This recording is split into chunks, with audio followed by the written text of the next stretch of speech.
So, today,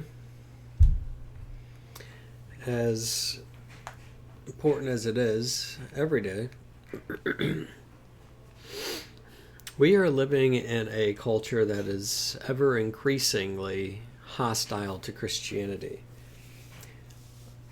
Of those who claim to be Christians, there are much fewer nowadays, particularly in the United States. And unfortunately, atheism is on the rise, and so the possibility of people absorbing the culture in which they live is an ever increasing danger to our souls. And so, as Catholics, as Christians in general, we need to be able to face the culture with courage. Easy to say, and it is not always easy to know exactly what to say and how to say it, but what is important is that if you follow your principles, stand firm and not get swept away by every wind of teaching. One of the things I've done to alleviate some stress in my life is to disassociate myself from Twitter and Facebook. All right, I don't have anything to do with these social media applications. And, I've gone through a list of reasons why it might not be so good for us, I think online has been very helpful to some people because you can have friends. You can have a game night and talk with your friends in Discord and enjoy that. But there's another face to all of it, and that is people who attempt, or I should say, people who care more about likes and followers and who supports them, and worrying about that all the time. Recently, I went to a Twitch stream. This was earlier today. Or was it yesterday? I think it was yesterday. Yes, it was yesterday. Went to a Twitch stream out of respect for the individual. I will not mention his name. We were friends for a long time, and I noticed that I was banned in the channel. Now, this is nothing new. This has happened before, where somebody who had been my friend for a long time eventually ended up being banned in their channel. And so I reached out to the individual and asked, did one of your mods not like me? As far as I know, we were on good terms. We've had conversations about Christianity. We've known each other for 7 years. And I got a response to the fact that I caused too much drama. And I find that to be very interesting. Now, I'll share my story a little bit because I think it's relevant to our topic tonight. And that is, I had created a gaming-only team. And when I say gaming only, I mean gaming only. Gaming only tags, gaming only stream titles, gaming only content, commentary, live, retro performances, gaming. You can't get any clearer than that. And as it relates to non-gaming stuff, no, this is not the place for that. So the idea was to create a place for everybody to come and play video games. And we can connect on that common basis. But there are those out there who don't want these kinds of spaces to exist. For example, there's people who don't want women's spaces to exist anymore, like locker rooms or sports, and so on and so forth. The culture is going to continue to creep into and destroy basic, good, and decent things. So I created this team, and some people just weren't having it. They're like, no, you need to allow for your platform to support these non-gaming things. All right. And Twitch has been made well aware of everything that these people did to me. And I can say with certainty that Twitch has had absolutely no problem with my content. Okay? And, that makes me happy. Because after all, I'm just a Catholic with a webcam that's someone who's faithful to the church, and I can't be involved in these other things. That's why I need things to be just gaming only, because I can't get involved in other things. There's a lot of things in our culture, and there are certain things that people want to associate with absolutely everything.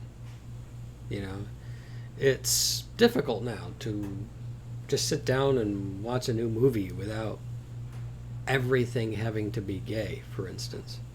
There always has to be a character or a scene or a comment. And it's like, why does everything have to be gay? Why is this strong ideological push?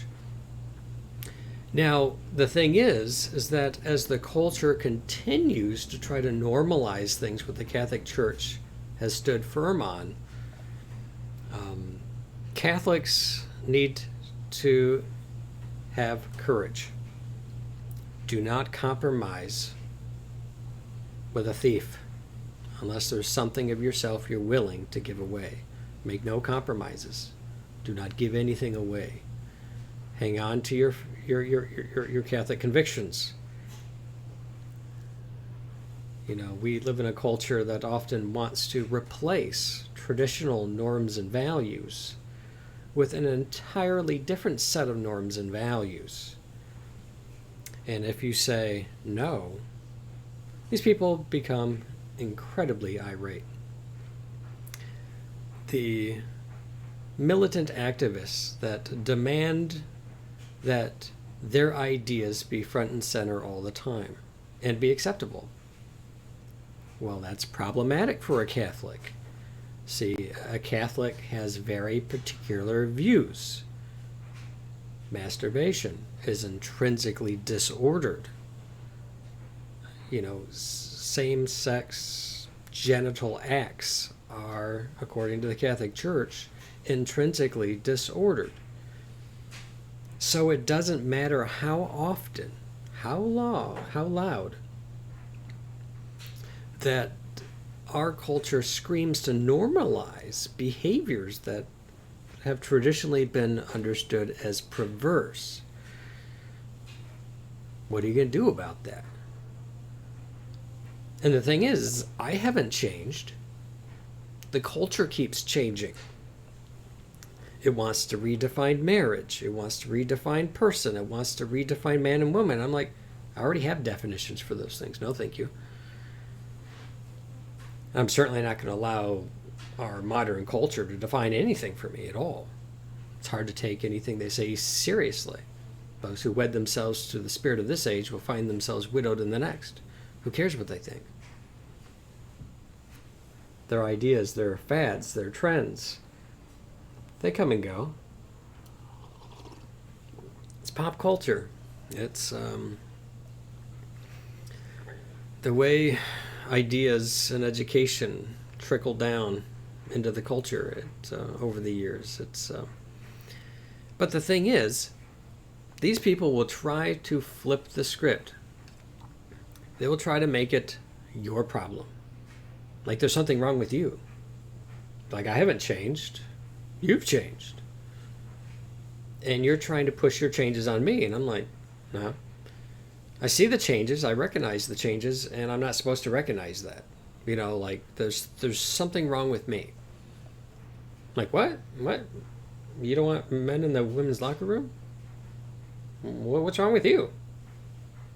Let's get men in there. Let's do this thing. I'm like, no. That's not. The thing is I haven't changed. The culture has. It continues to change all around us. This is what the Catholic Church has had to deal with in every generation, in every century, in every nation. There's been ideas that are in the in the forefront.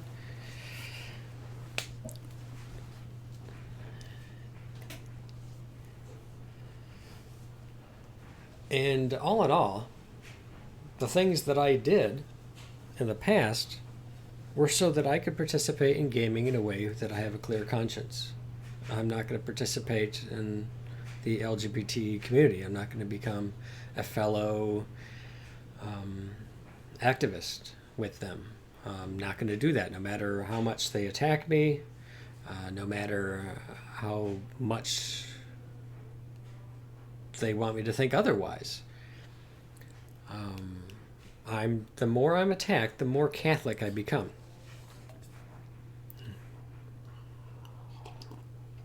Strike me down, I become more powerful than you can possibly imagine, right? So there's different types of martyrdom in the church, and when we exercise courage against the culture, and we say, no, I'm going to hold on to my Catholic values, or I'm going to create a space where everybody can come and play video games, and we're not going to have our non-gaming ideas involved and clashing and everything else. We're just going to play the video games. But these people cannot do that. They can't do it. And that's what the problem was. It all has to be ideological warfare. Because people have come to define their identities by this stuff that they have found around them in our present culture. They've made it so personal that in their mind there's no way for them to play video games without making it gay. It has to be gay. Everything has to be gay, right? No, it doesn't.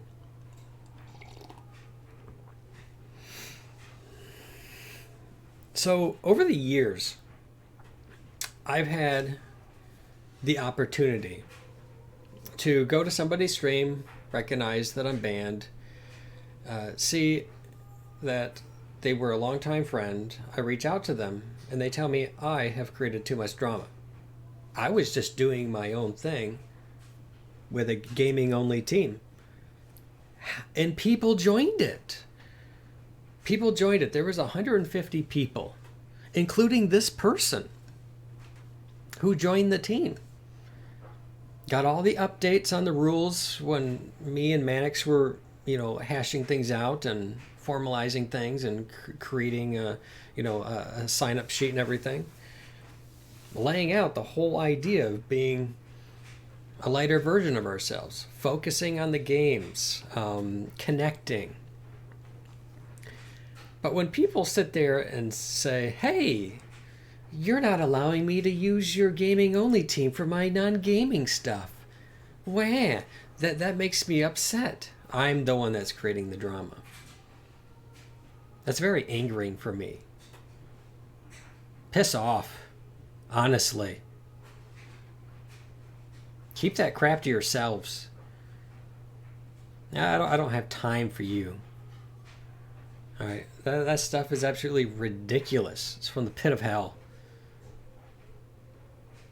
It's nonsense. Knock it off. I created a gaming-only team, and the ideologues, the militant activists said, nope, you can't have that. You can't have a gaming-only team. There's no place on Twitch for a team dedicated only to games. You have to allow all these non-gaming tags. Like, no, I don't. No, I don't. I don't have to do any of those things that you're saying. They demanded all of that. Then they whined and cried about it. Then they attacked me. Who's creating the drama? And the thing is, someone might ask, Chambers, why do you keep talking about it then? Aren't you just stirring up more drama? No, it's the same thing. I have to continue to experience the fallout of that. And so it angered me very much for someone to say to me that I am the one creating drama. I'm just a Catholic who created a team about games. And when I said, no, we're not going to have it be about non-gaming stuff, particularly stuff that violates mine and other people's consciences, you're not going to use my gaming team for that. Why would I? That doesn't make any sense. This isn't your team. Go create your own team. Quit whining to me about it.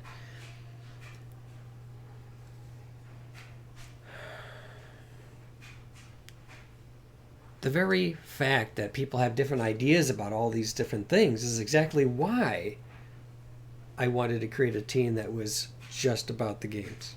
Because you're not going to be bringing your own personal ideas to it and shape it and mold it and use it for your own purposes, for your own non-gaming purposes. You're not going to do that.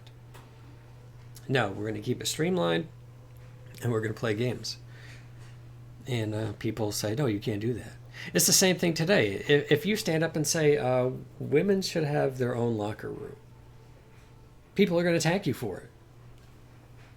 Like, what? 15 years ago, that kind of notion would be absolutely unheard of in our culture. And what's the whole point anyways? Most of these woke ideologues don't have... They're not completely in conformity with all these ideas. And it's difficult to grasp what their point is. It's just, don't tell anybody that you disagree with them, that you don't look at the world in the same way, that, you don't utilize the same language and concepts for everything. Well, of course we're all different in that respect. There's all kinds of intellectual diversity. But perversity is not diversity. There's a lot of things that we should be intolerant of because it's bad for them. Sin is bad for us. Stop sinning. It's hurting you. It doesn't just hurt us. It hurts others. It hurts the culture. If you want to continue watching the culture circle the drain, just keep at it and see what happens in the long run. I'm telling you, this is a bad thing. The thing is, it's not even about people's feelings. It's not. Otherwise, people would be very sympathetic to the detransitioners. Be sympathetic to them, but you won't. You won't, because it's all about pushing that one ideology. And you'll push it at all costs. At all costs. And all these people who were your friends, all those people who were binding and getting on tea and all this other stuff, guess what? They don't want anything to do with you now that you have thoughts of, maybe I was wrong. Maybe I got wrapped up in following that TikToker and that popular YouTuber. And all of a sudden you don't have friends anymore. Huh. I once was having a conversation with somebody who self-identified as transgender, and he said, and we were talking about all the different definitions that float around in the LGBT community that contradict one another. And he said he was actually okay with all of those definitions. But there's one definition he said he wasn't okay with. Guess what that was? Now, he said he's okay with views, definitions that are contradictory to his own. Okay, he was more of a, what's the word for it? He was more Manichaean. He believed that he had a female soul, for instance. Very Albigensian. And I was talking to him about all these different ideas that are contradictory to his own that somebody may use to define their own perceptions and defined reality and everything. And he said, but there's one view that I reject. And guess what it was? It was the traditional view. I said, have you given that any thought? It's, you just want to eliminate traditional values and open up any definition that you want, as long as it's not that. I stopped the conversation at that point because it was very disingenuous. It was very, I didn't see the intellectual integrity there. You're going to confront a lot of things in the culture. You're going to see a lot of things. You're going to hear a lot of things. Some people will do their best to try to stay out of it. But guess what? Sometimes it comes to your doorstep and there's nothing you can do about it. These people are just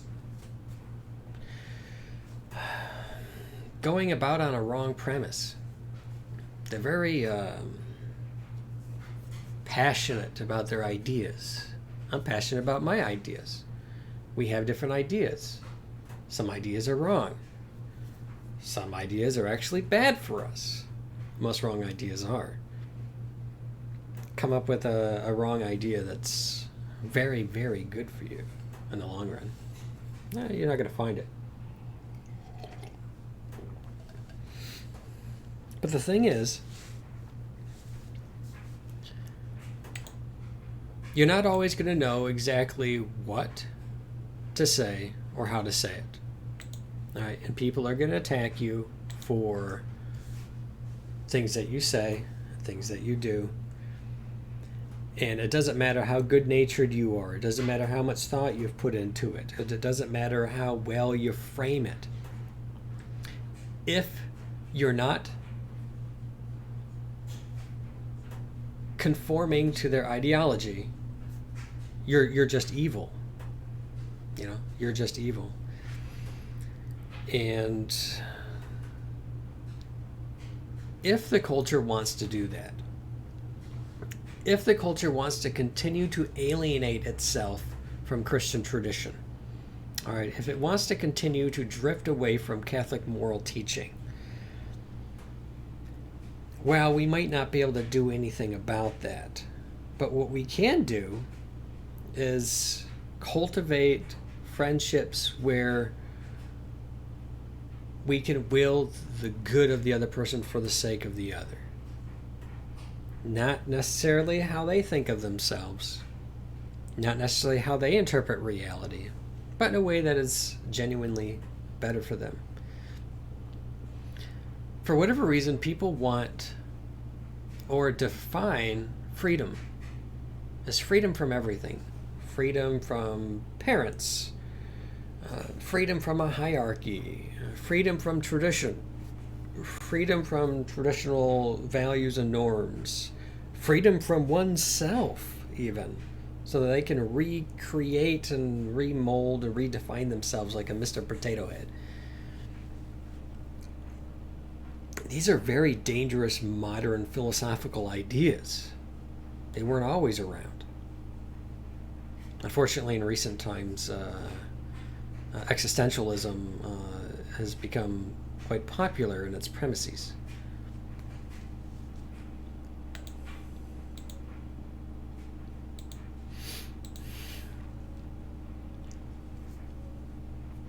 And the thing is, I've had people I don't even know. This is what boggles my mind. I have people I don't even know who will reach out to me. They'll send me a message and they'll start asking me questions about what I think on a subject or what my thoughts were on something that happened on Twitter or what have you. And I have paragraphs back and forth, back and forth. Don't even know this person. They disagree with Catholicism. They don't view the world through the lens of classical theism. They don't understand themselves as a child of God created in his image. And at the end of the conversation, he or she will say to me, "You're nothing like what other people say that you are." And one of the things I wanted to talk about, one of the things we have to deal with in our culture is all the libel and the slander and the detraction, and I'm probably going to pronounce it wrong, calumny, backbiting, gossip, all these sorts of things.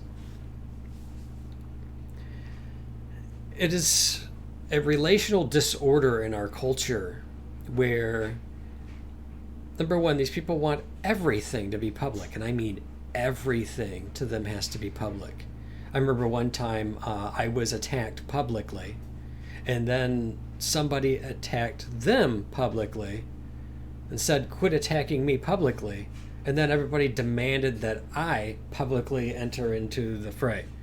I'm like, no, why do I have to do that? If you have issues with anybody, you take it up with them. Have a private conversation with them. What's this? Everything has to be public nowadays. It's kind of a weird thing. But not only that,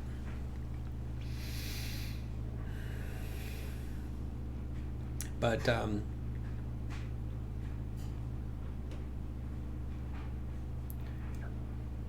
all of the caricatures of people that are floating around in people's heads, Twitter is a horrible place for that.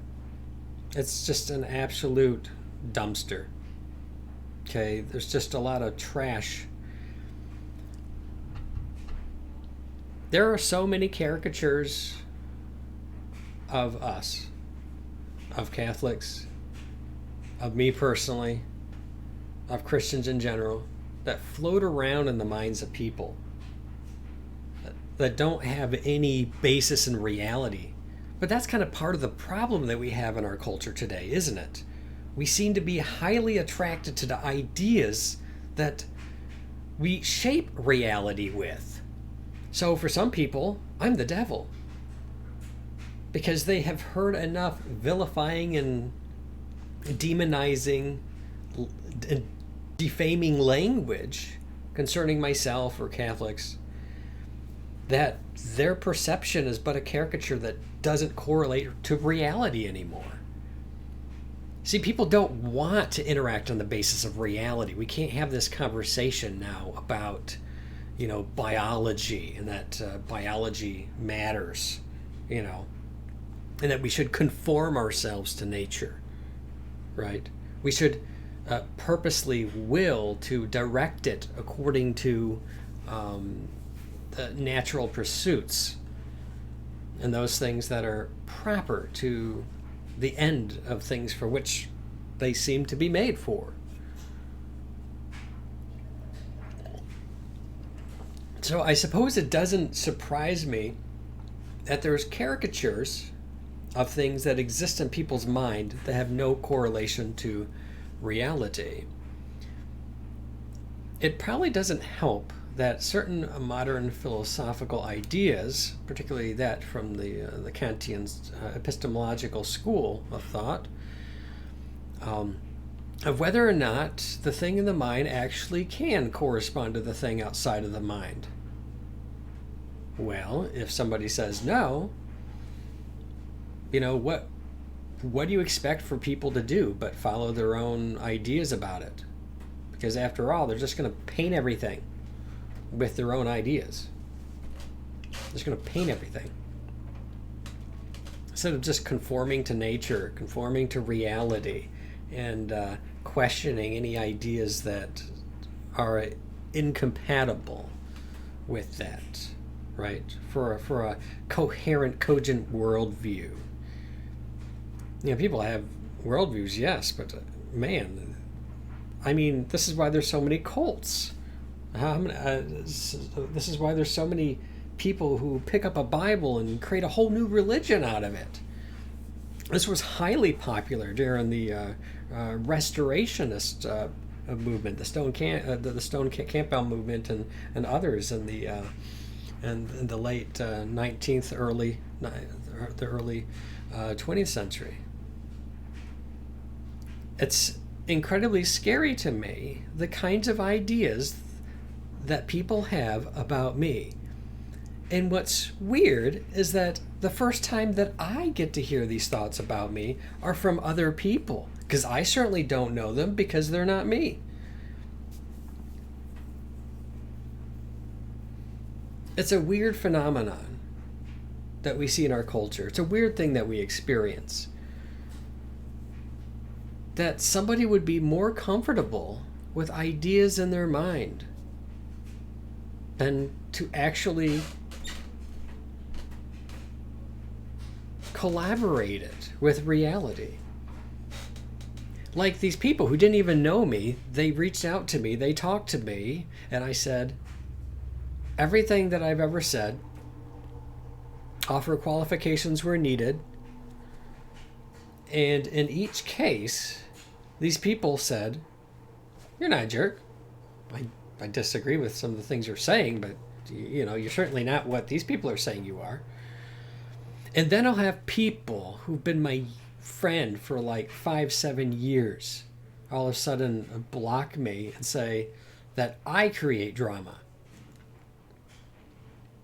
Why? Because I'm not a chump. I'm not allowing myself to be chumpified.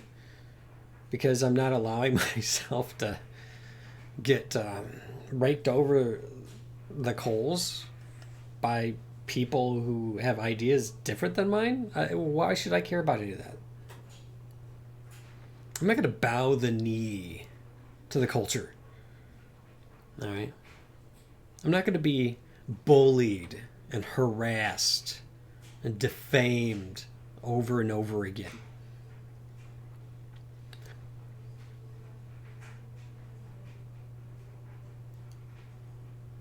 Jesus, when he was silent before his accusers, what's there to say?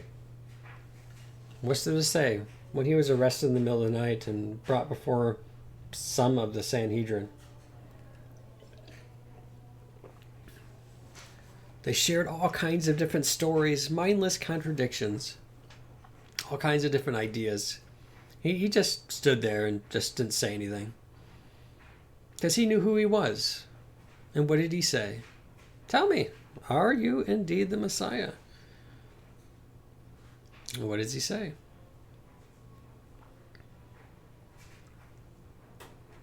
I am. One day you'll see me coming in the clouds. He knew who he was.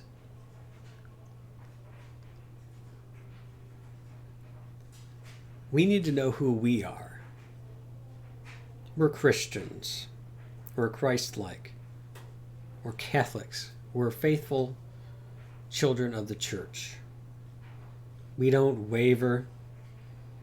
We don't bend to the whims of every wind of teaching. We just don't do it. The culture is changing all around us. Stand firm. Don't move. They're changing. Don't let them think that you're the insane one. You're not. You're holding to what the church has always taught. It's our culture that's circling. Okay? It's our culture that has such a huge mental health problem. And part of that is deeply rooted in the premises in which we tell ourselves and the philosophies in which we follow. These empty philosophies and no amount of trying to redefine and mold things and create a worldview that exists only in your own mind is going to change that reality.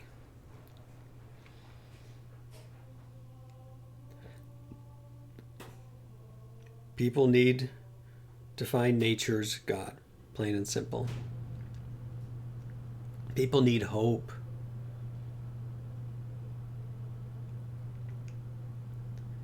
People need a hope. They don't need despair. And the thing is underneath, if you drive some of these people down to what they really believe, they're just straight atheistic. The heat death of the universe, everything's going to be destroyed. Life will never possibly exist again.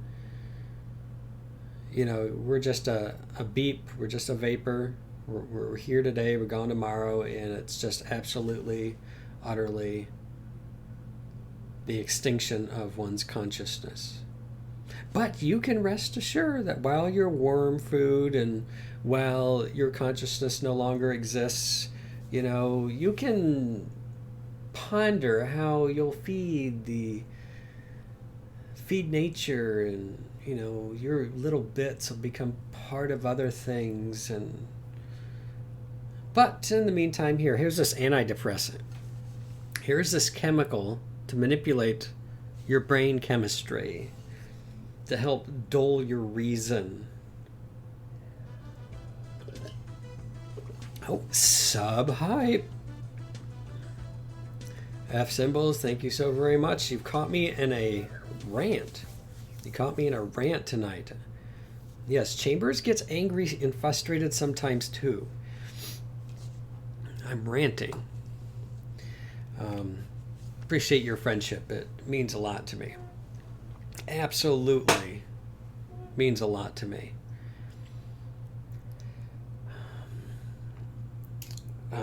My premise this evening is facing the culture with courage.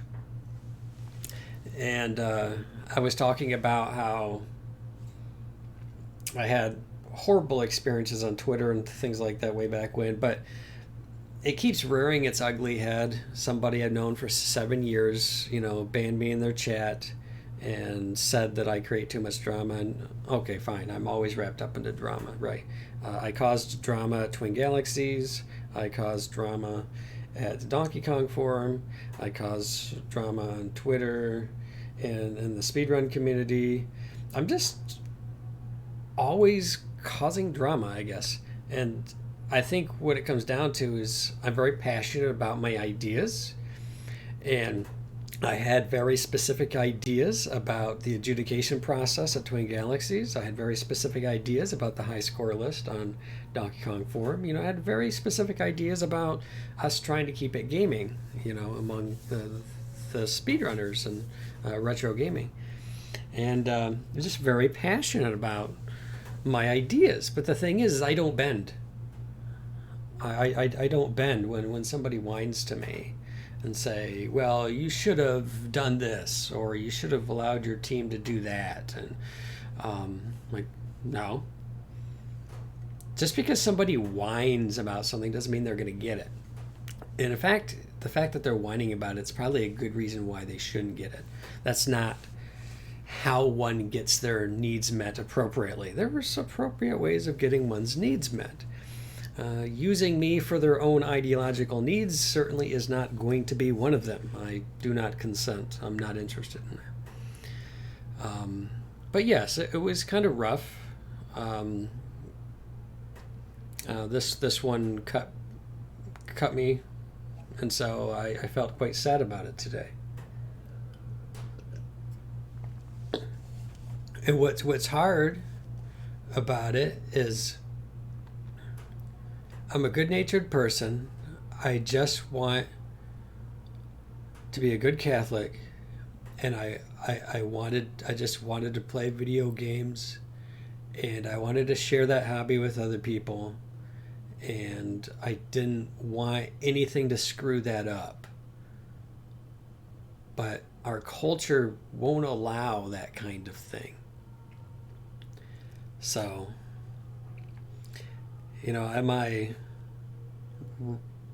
do I regret ever becoming popular-ish in the past, where there were more eyes on me when I was getting world records on these different games and stuff, and eyes started to turn towards me, I look back and maybe that may not have been the best thing for me to have so many eyes look at me. I don't know. But what I do know is that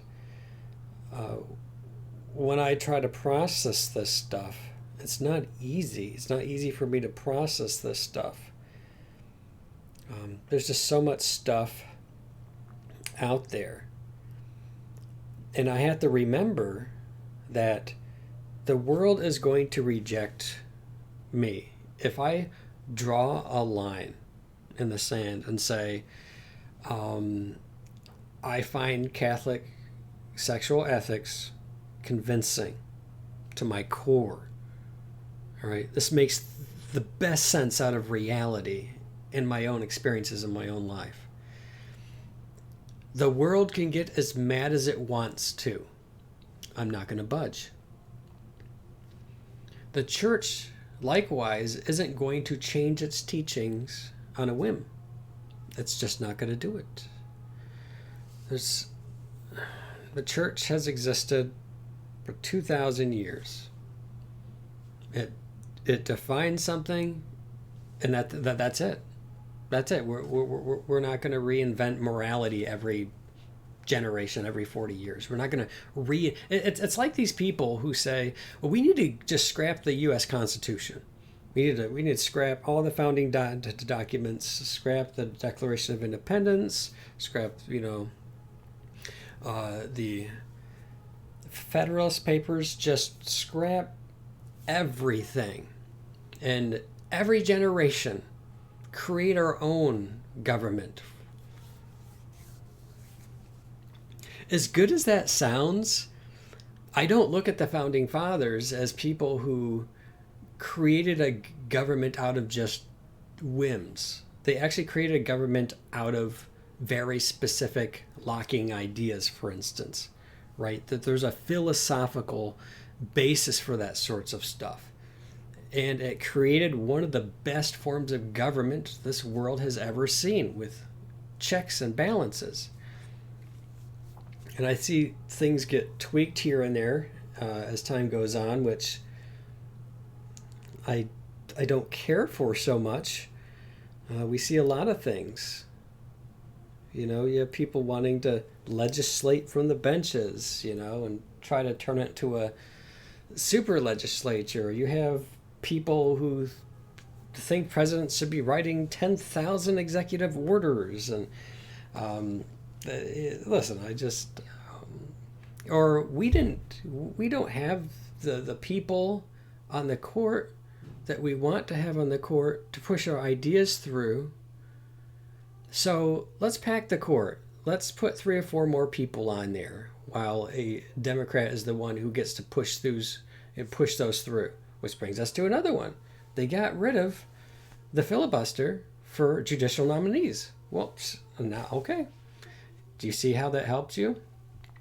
Once Trump became president and he pushed a lot more soft originalists and textualists into various judicial seats. Well, if he had the filibuster, we could have stopped it. But, that kind of stuff happens, But anyways, yeah, people just want to redefine everything and change things and tweak things. And it's like, do you have any idea how much bloodshed there would be if we had to recreate a government every generation? Every single generation, we would have to construct a new constitution. We wouldn't even be able to do it. We wouldn't be able to have union. There wouldn't be a union anymore. There would be all kinds of war in different governments these people are insane. You can't do that. This is not about us just creating any government that seems to be nice to us at the moment. No, it needs to be deeply rooted in very specific ideas. For example, we live in a nation that was made for a moral and righteous people. A moral and religious people. That's what this nation was created for. You know why? Because God is the one that we answer to. Right? We have these unalienable rights endowed to us by our Creator. Guess what? The state can't take those away. The state can't give those to you. Hey, Real, welcome in. How's it going? Catholic Charities? Oh, yeah. Well, the Salvation Army is not a Catholic organization, but yes, they do good things. Hands and feet. Yeah, hands and feet. Doing good to all people. Clothing. See, this is what you call the spiritual and corporeal Oh, you thought they were Catholic? No, they're not. They came out of the holiness movement. Yeah, they came out of the holiness movement. So they're more Wesleyan, for instance. The more Wesleyan.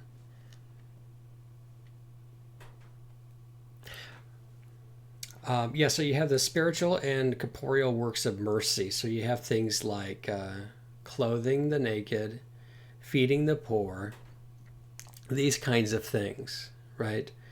Helping people with basic necessities. And these organizations do a really good job with that. And there's superior. Another one is burying the dead. Um, there's a list of them, and I probably should just Works of Mercy. Where are you at here? Works of Mercy.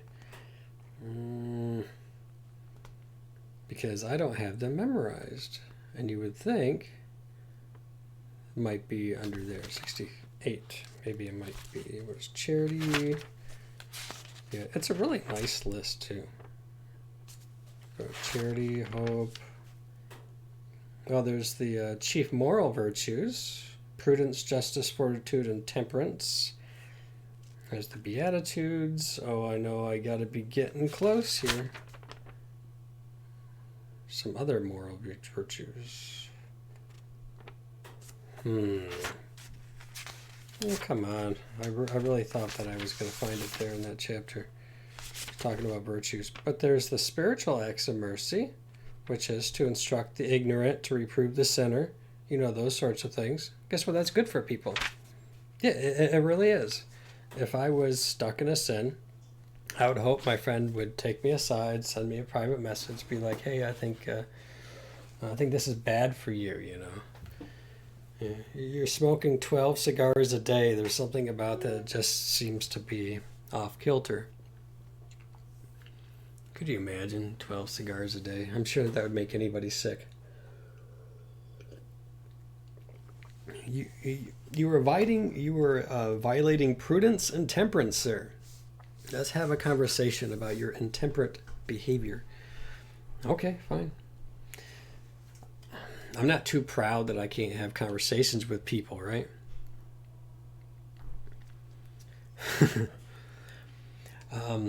So I guess yeah. So there's certain things that are actually good for people, and this is one thing that some people don't understand from a Christian perspective. I once had somebody post underneath one of my videos that said there's nothing more hateful than Christian love.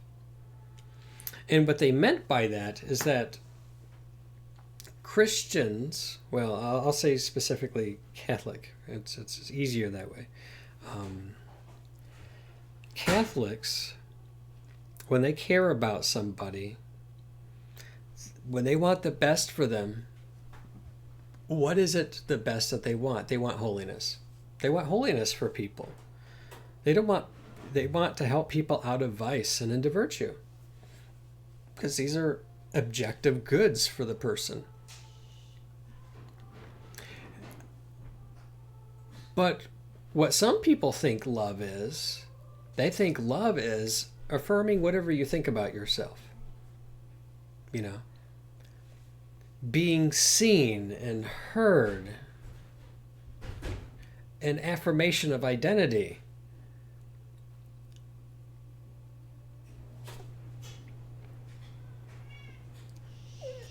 And hearing myself use that terminology, it sounds like adolescence. It sounds like adolescence. Some people are stuck living out the paradigm of adolescence, particularly in the attitude to revolt against everything. Having defined freedom as the creating yourself, kind of thing, outside of any context. Like no context. Well, you first have to assume a voidless, meaningless universe And then there's just create my perceptions and this and that. Some things are just gonna be bad for people. Um, Having too weak of a sense of oneself, or even worse, utilizing bits from modern philosophy and utilizing trends in the culture to construct how a person conceptualize person. What is personhood? They're very experiential about that. That's why they'll say, well, that fetus, that clump of cells, that's not a person. They don't have memories and consciousness and that. You just kill it. Ugh, that's a parasite, because their conception of person is being distilled down to very little.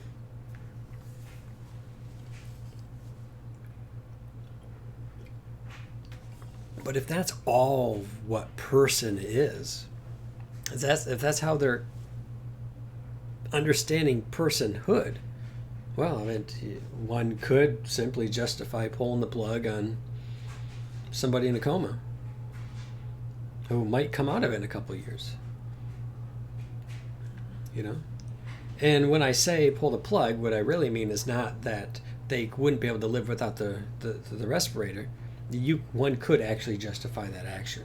If the body was going to naturally kill itself or naturally die,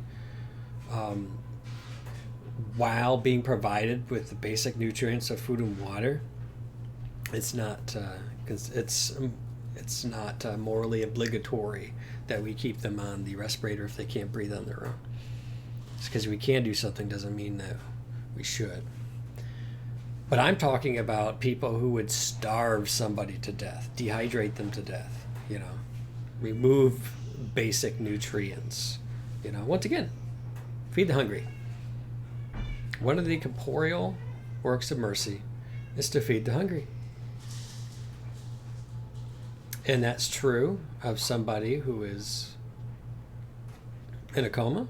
That's true of the child in the womb who is being fed through the umbilical cord. Okay, we're feeding the hungry, right? This is an act of mercy. Right?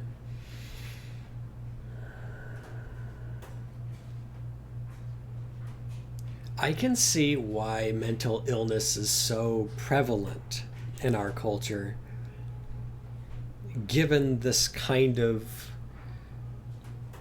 premises that people, through which one interprets reality. What we're dealing with in some sense is existential angst.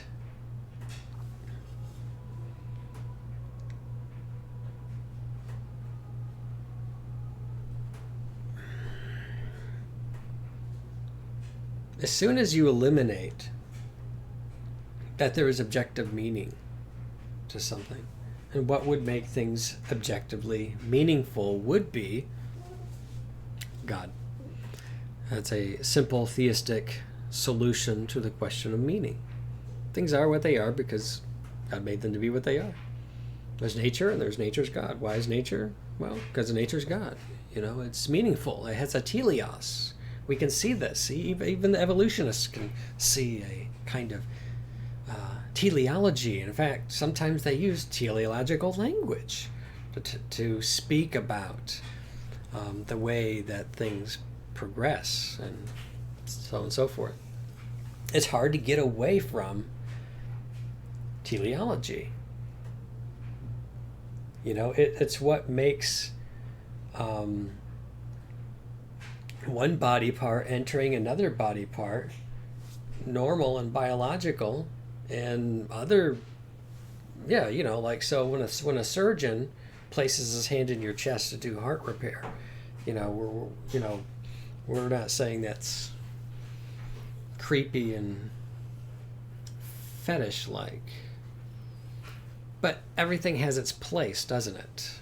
It's very interesting. As we grow up with just basic reality testing, and we get an idea of our fingers and our tongue with language and mimicking facial expressions of our mother, who hopefully is smiling down at us while we're nursing, you know.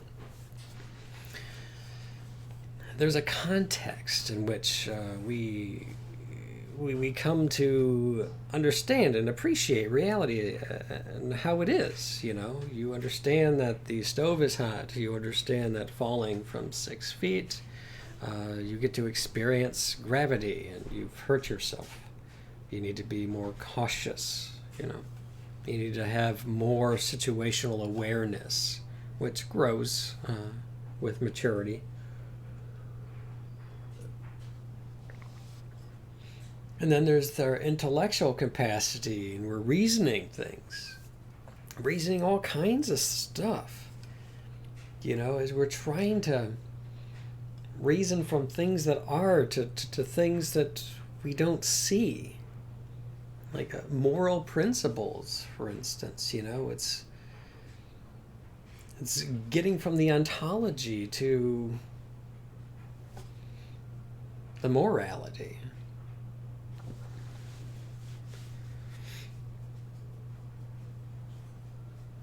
And that's where you know, some of the arguments for the existence of God starts to come in, and starts to help us to think about things having intrinsic value because they were purposed. Right? Things have intrinsic value because they were purposed. That's what it means for there to be meaning, objective meaning, is that they were purposed. That's why they have intrinsic value. When someone proposes a worldview, when things are not purposed, things don't have intrinsic value, things are just stuff in a meaningless vacuum, and it's your guess is as good as mine. Welcome to mental illness. How do you think the psyche is going to grapple with that? Being led by modern philosophical ideas, modern social trends and fads. These people just lap it right up. Find a sense of meaning, a sense of transient meaning. Is that the right term? Temporary. Maybe I'll say temporary. And as soon as it passes, they're going to look for something else, like consciousness arising above the surface of the water, only to witness its own demise and sink back down into the infinite abyss. And meanwhile, thrashing about, keeping its head above water, grasping at anything and everything for meaning and purpose. Yes, mental illness is incredibly prevalent in our culture, because deep down, that's how people are viewing themselves. If we can distill it down and really drive it home, ask people, well, why do you think this? Why do you think that? When did that start?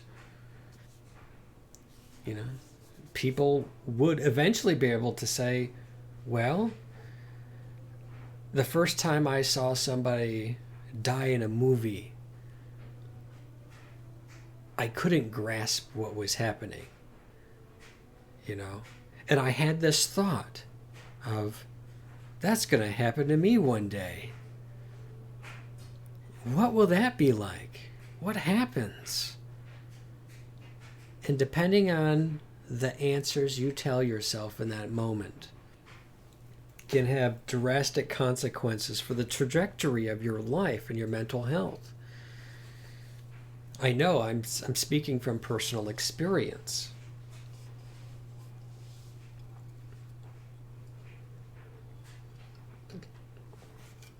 what happened to me when I was so young, I could grasp these things.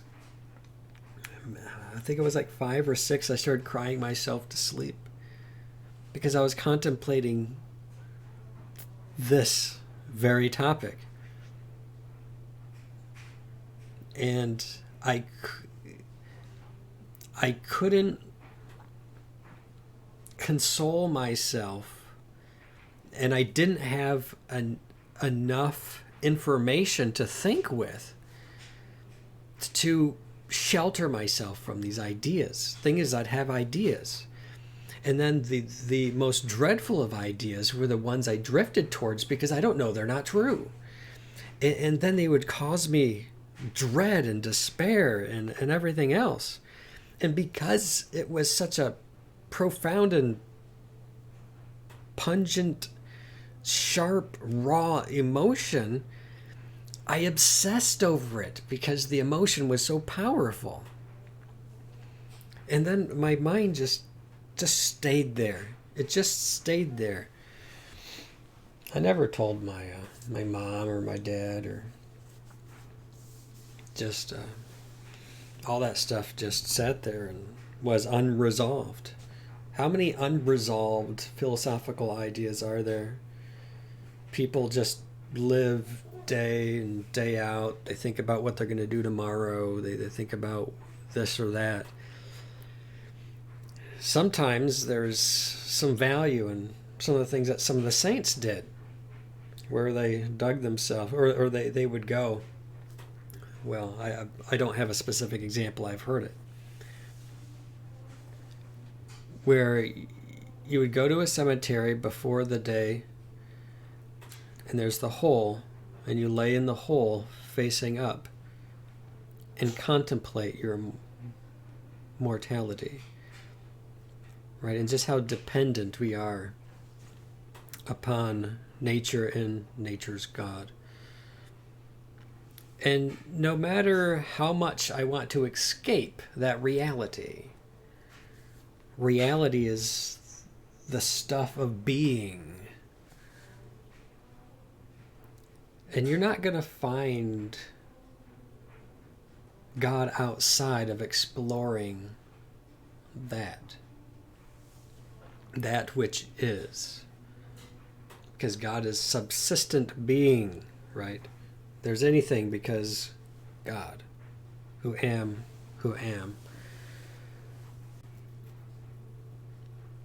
Oh, and water. With the weird sounds. Oh, that could be like in the bathtub. If you lay down, you can kind of muffles the sound, and you just lay there and yeah, it's. Eastern Orthodoxy has an interesting idea. Oh, how frail we are. Yeah, I get it. Yeah. Has an interesting idea that one of the sources of sin is our fear of death. One of the sources of sin is our fear of death. It's very interesting. I would say psychologically it definitely holds weight, at least from my own personal experience. I can see. I think a lot of people don't dig down deep. They don't. Things are really shallow. Like if you're on TikTok, which I've never been on TikTok, I'm just saying, don't be on TikTok. You're just doing this, right? 10 seconds, 10 seconds, 10 seconds, 10 seconds. Well, first of all, you're doing something horribly bad. Like you don't even have. It's number one, it's creating really bad attention span. Spend an hour on TikTok and then try watching The Lord of the Rings. It's such a simple thing. But it's problematic, isn't it? It's very, very, very problematic. But we don't spend enough time diving deep and asking some of those deep philosophical questions. Now, some people do. Some people do, and some people find atheism to actually be a worldview they find very convincing. And sometimes you can actually end up talking to somebody who claims that this doesn't cause them any psychological distress. And in fact, some people have said, it's why I cherish life and why I value the mind and the other. It's why I want to make the best of my life, even though basically, technically, those things don't really matter in the whole scheme of everything when nothing exists but just a broken universe. Or you can, soothe yourself with this is just one instance of the oscillating universe. Or maybe not just this one, but once the black holes that we see get enough energy sucked into them, they will become their own Big Bang in their own universes. And really, we shouldn't be so dire. Maybe billions and trillions of iterations upon iterations, there might be another possibility for a protein or something,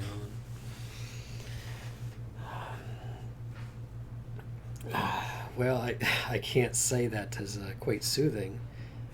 Now, one thing would be for sure, if that were reality, then yes, we would need to come to terms with such a thing, but I don't think that's the reality that we are faced with. I think there's very good reasons to believe that we are purposed,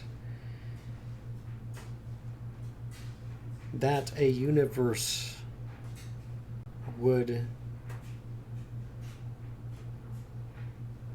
create people with an intellect who can contemplate God, the highest conception of the human mind. It's just a profound reality.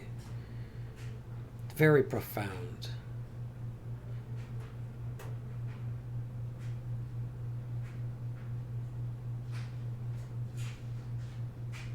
Yeah, there's more there. And in the meantime,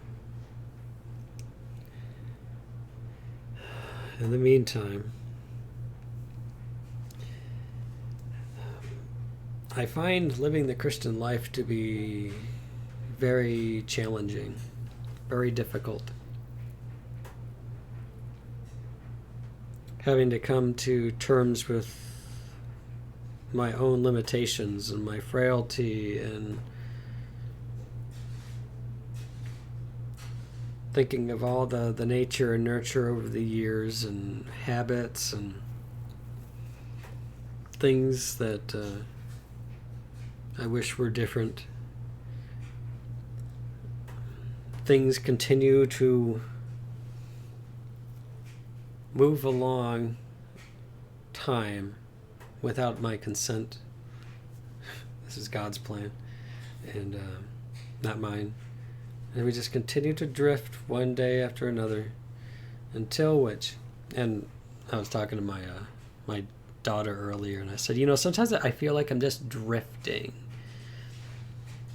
I'm just buying time until I see Jesus face to face, or he comes and just does what he plans to do. I'm just buying time.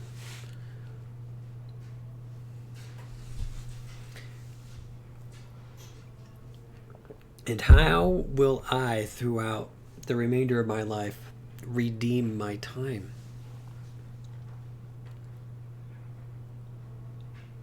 Take all those wasteful moments where I indulged myself in shallow things, giving no thought to questions of ultimacy. How might I know for one thing, surround myself with good friends, right? Surround myself with good friends and not give any more time to those who want not to be my friend. I'm not perfect. Sometimes I I allow rejection to bother me too much. I do. I care what people think. I would, it's a matter of justice. I'd rather people have accurate information about me, Going back to the Twitter stuff, I do care about what people think because it doesn't do them nor me any good for them to,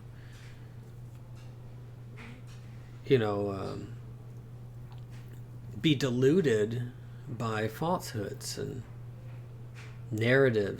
false narratives and uncharitable rhetoric. It's like, man, who has time for all of that junk, all of that noise? It's shallow. It's just meaningless dribble. Ultimately, talk about things without meaning. It doesn't even participate in meaning. It doesn't participate in purposed existence. It just is meaningless noise. It's static, right? It's just static.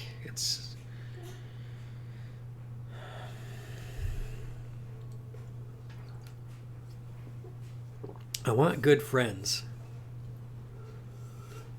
who know me for me. Not what other people say, but for me. That's important to me. And I know that kind of sounds like the same thing, I just want to be seen. I want to be heard.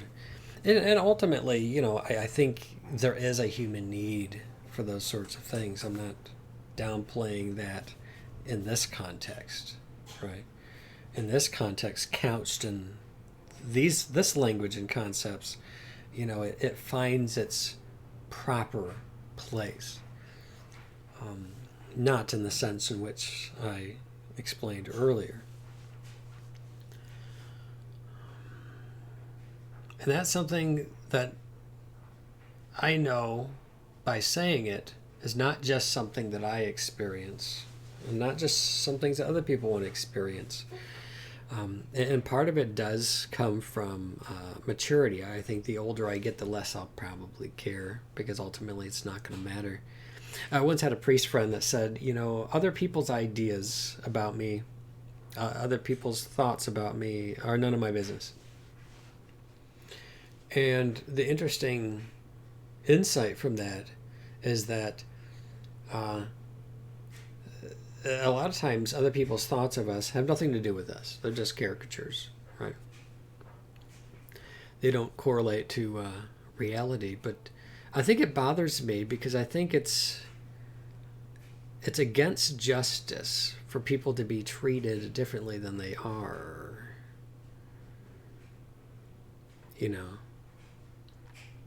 Objectively, in reality. And sometimes we have the opposite problem. We have people who want us to think of them in a certain way that's not congruent with reality. So they're dealing with a discordant and incongruency within themselves that continues to put them at odds with reality and those who are willing to grasp it.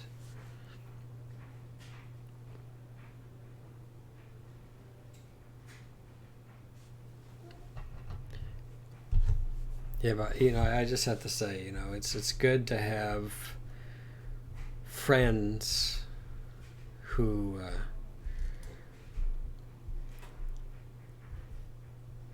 know you. I think that's important.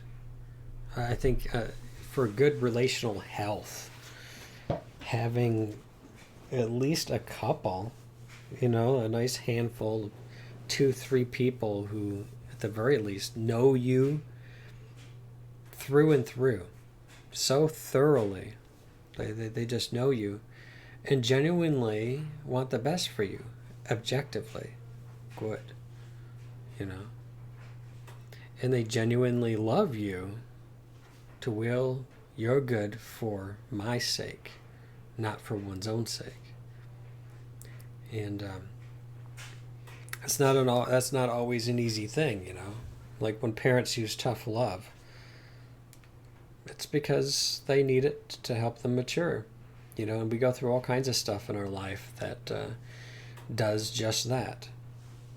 God disciplines those he loves because he wills our good for our sake. For our sake. And that's not always an easy thing. We can be going through a really tough time, be like, God, stop loving me. It's like, stop it.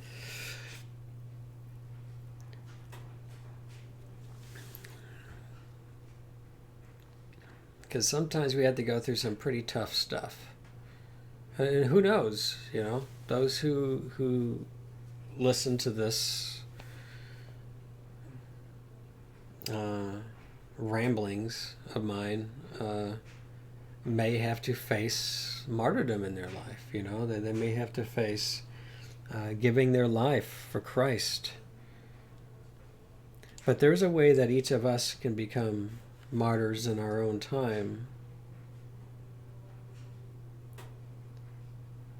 When we're rejected because we affirm the Son and we love the Father, live our lives in the Holy Spirit, we're going to be persecuted. We're going to be defamed. We're going to be treated poorly.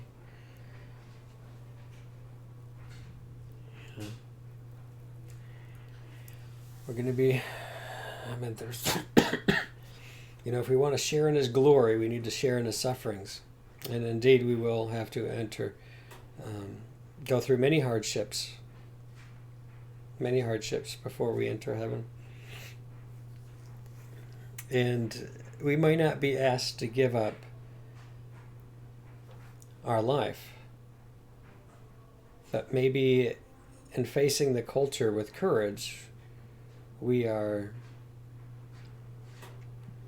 giving up fake reputations. We're giving up clout, notoriety, power, influence. Just give it all up. Jesus made it very clear. If you try to save your life, you're going to lose it. But for those who lose their life for his sake will find it. There's all kinds of different types of martyrdom. And like I said, we might not be asked to give up our life. Maybe we will. But we may have to endure a lot of suffering at the hands of our culture. But we're going to stand up and we're going to take it. When they spit on us, when they punch us in the face, when they scourge us, mock us,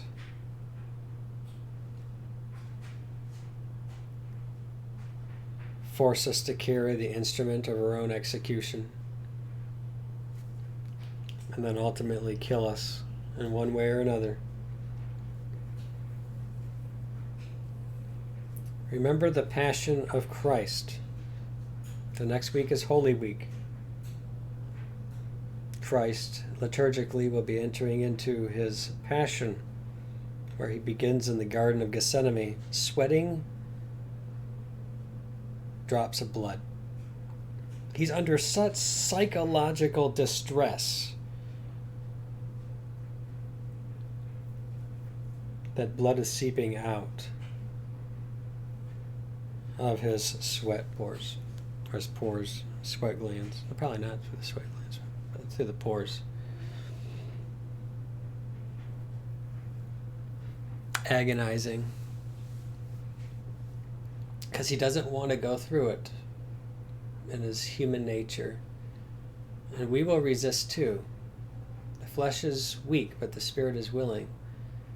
Jesus prayed several times, Lord, if this cup could be passed from me, but not my will, but thy will be done.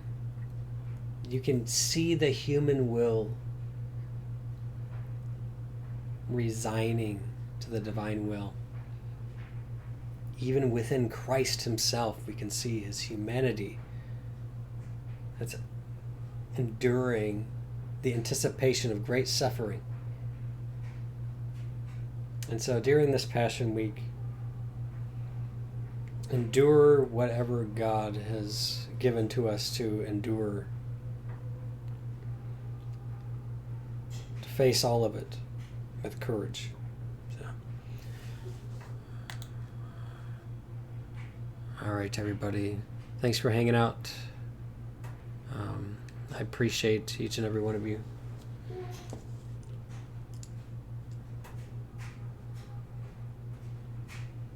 And I do plan to continue along with the When Protestants Argue Like Atheists book. We've done 2 chapters. We'll be doing chapter 3 soon.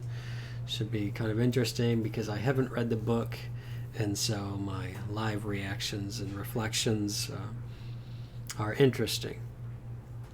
So with that said, God bless everybody. I know God loves you.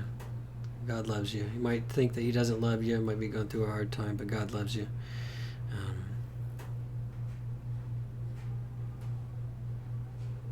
There's a reason for all of this. There's a reason for it. Rest assured in that things have purpose. Good night, everyone.